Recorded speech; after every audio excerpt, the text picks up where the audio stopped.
Praise the Lord. കർത്താവിൻ്റെ പരിശുദ്ധ നാമത്തിന് മഹത്വമുണ്ടാകട്ടെ. എല്ലാവരും സുഖത്തോടെ ഇരിക്കുന്നല്ലോ.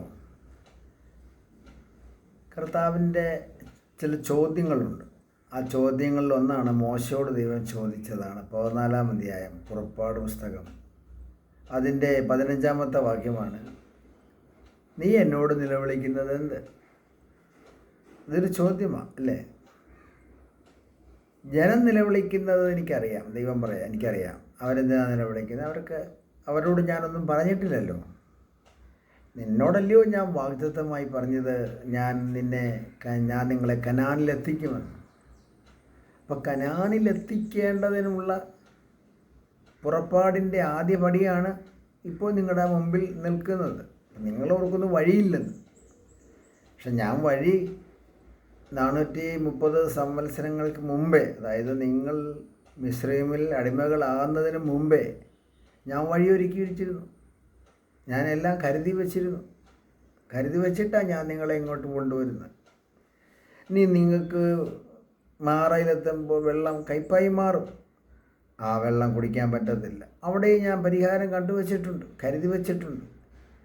പിന്നെ അങ്ങോട്ട് പോകുമ്പോൾ നിങ്ങൾക്ക് ഭക്ഷിപ്പാൻ വിശക്കുമല്ലോ. അപ്പം നിങ്ങൾക്ക് മന്ന ഞാൻ കരുതിയിട്ടുണ്ട്, ശ്രേഷ്ഠവും മാന്യമായ മന്ന. അതൊക്കെ ഞാൻ ഭംഗിയായിട്ട് ഭദ്രമായിട്ട് ഒരുക്കിയിട്ടുണ്ട്. പിന്നെ നിങ്ങൾക്ക് ഇറച്ചി വേണമെന്ന് തോന്നുമ്പോൾ ഞാൻ ഇറച്ചി ഒരുക്കിയിട്ടുണ്ട്. എല്ലാം ഒരുക്കിയിട്ടുണ്ട്. എന്താ നിങ്ങൾക്ക് വേണ്ടത്? നിങ്ങൾക്ക് വേണ്ടത് എന്താണെന്ന് പറ. അപ്പോൾ ഞാനത് സാധിപ്പിച്ചു തരും. ഭൃത്യമായി കാഴ്ച പ്രാപിച്ചാൽ മതി, കൂനിയായ സ്ത്രീക്ക് സൗഖ്യമായാൽ മതി, നിവൃന്നാൽ മതി അല്ലേ? നൈലിലെ വിധവയ്ക്ക് കുഞ്ഞിനെ ജീവിച്ച് കിട്ടിയാൽ മതി.